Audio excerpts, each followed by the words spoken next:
Cukuru ciakagwo irĩ rũciũ rwa mũingĩ, no aikari a kaunti ya Baringo makiria icigo-inĩ cia ũmbunge cia Baringo ya rũgongo na ya Kianda matikoretwo na rũciũ rũu, kuona ekinaĩ a ũici wa mahiũ na njũragano nĩmo maingatĩte kwao na njĩra ya kũmatharĩkĩra, na kwa ihinda rĩa mĩaka mĩingĩ cukuru makiria ya 21 cia matũũra macio cikoretwo moko-inĩ ma ekinaĩ acio.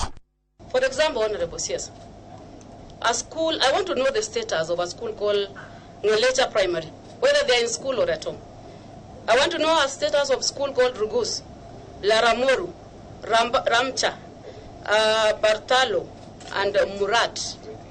All those schools are in Baringo South constituency.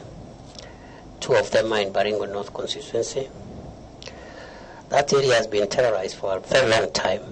Over 21 schools, 16 in Baringo South and 5 in Baringo North, have been closed for quite some years because of banditry attack, and people living in those areas had fled for safety.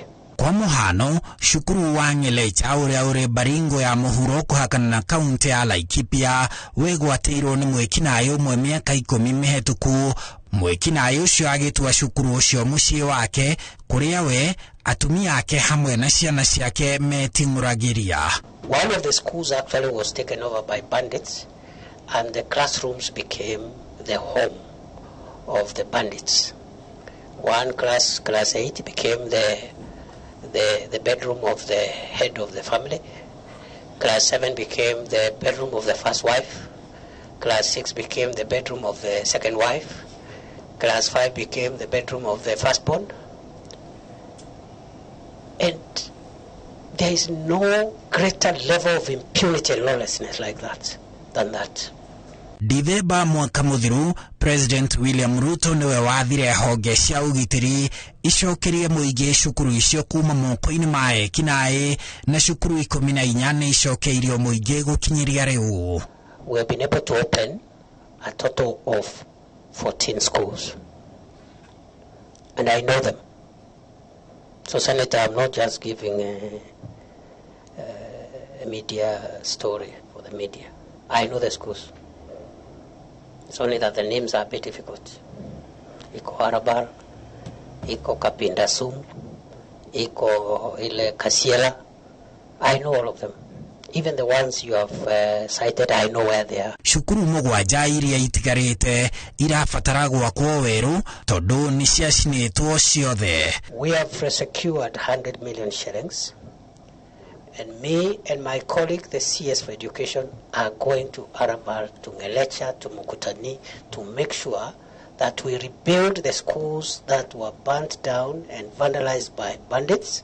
Na rĩu thirikari ĩrauga gũkinyĩria mweri wa gatano cukuru ikĩhingũrwo rũtha rwa kerĩ, cukuru icio mũgwanja nĩ igakorwo icokereirie.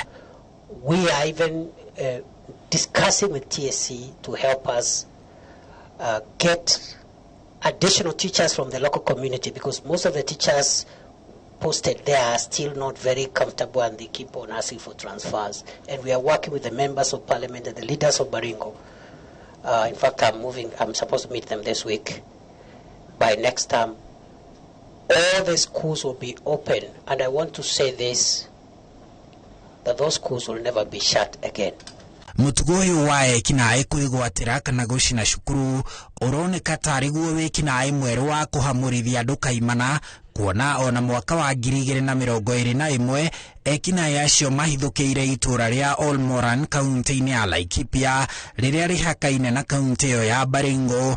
Nĩ macinire irathi 2 cia cukuru wa mũthingi wa Mirigwet, ona gũtuĩka nĩ wĩrĩgĩte gwakwo werũ nĩ kĩgĩna kĩa ũkũria wa icigo cia ũmbunge NGCDF ya gĩcigo kĩa ũmbunge kĩa Laikipia ya rũgongo.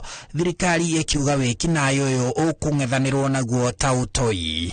Handũ-inĩ ha Inooro TV, njĩtagwo Harun Njoroge wa Maina.